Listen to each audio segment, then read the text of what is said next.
The photograph named The Vulture and the Little Girl is perhaps the most shocking photograph ever taken. It shows the girl emaciated and starving, under the watchful eye of a vulture, as if it is waiting for the young child to die. The photograph was taken by Kevin Carter, a South African photojournalist who was covering the Second Sudanese Civil War, and the photograph won the Pulitzer Prize. It is hard not to be moved by the image, but few people know the story behind such a tragic photo. For starters, the subject of the photograph is not a girl, but a boy named Kong Nyong. He and his family had been caught up in the Second Sudanese Civil War, fleeing the violence. Millions were displaced by fighting between the Sudanese government and the rebels of the South People's Liberation Army. Those in the south of Sudan had previously fought and obtained the Southern Sudan Autonomous Region. However, the discovery of oil fields in the south and the imposing of Sharia law on the largely Christian south by the government led to civil war. Horrific war crimes were committed by both sides as civilians struggled to survive.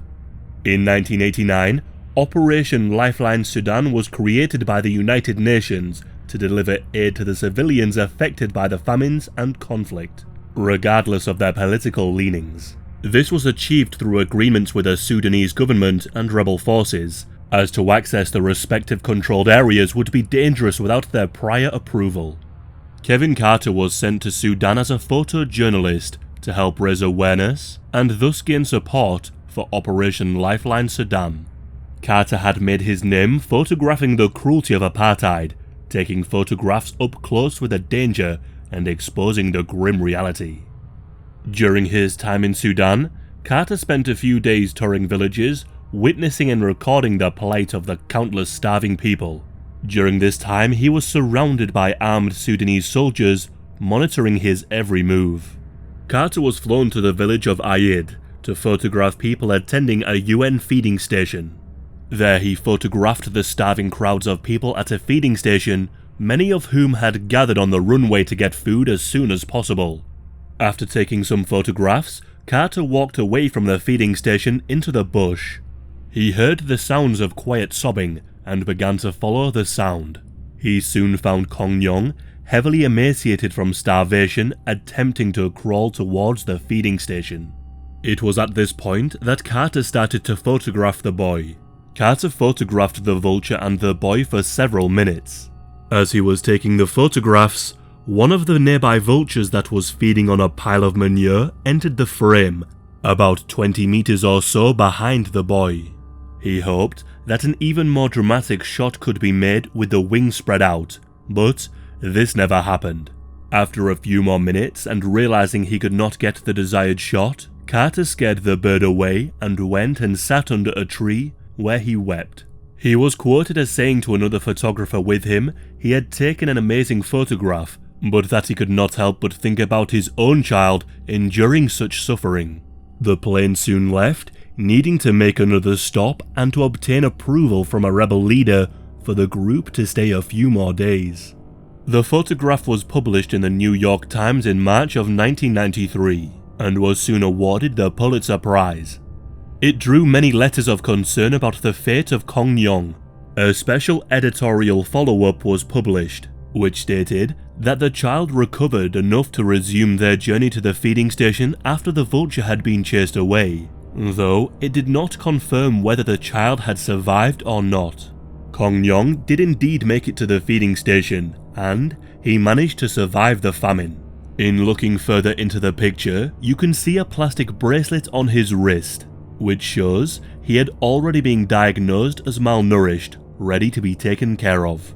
Kong Nyong would live for another 14 years, though sadly died of malaria-induced fevers according to his family.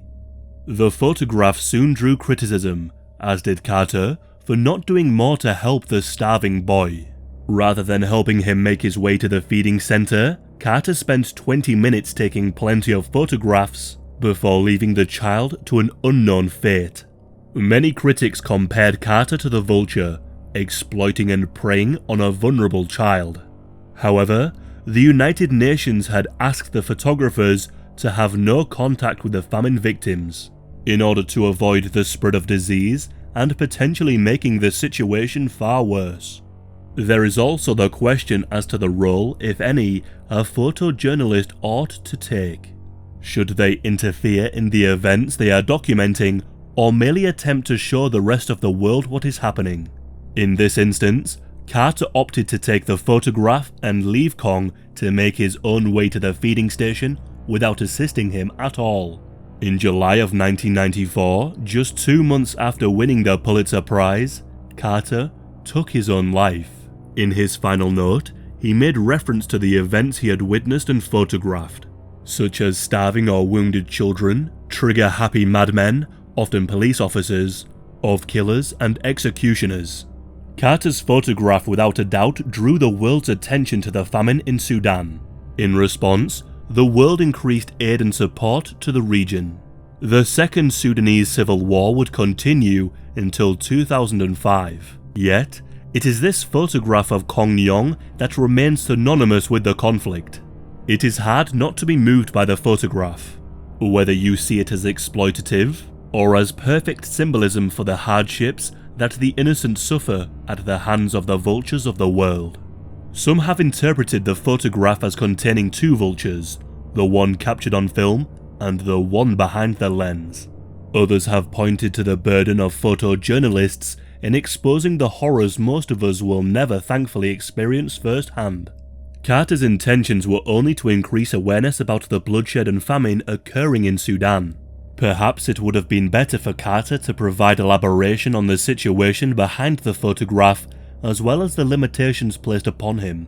A comparison can be made between the photograph of Kim Phuc, the Napalm Girl. The man who captured the photograph of the Napalm Girl is named Nick Ut. He has remained in close contact with Kim since taking the photograph and developed a close relationship.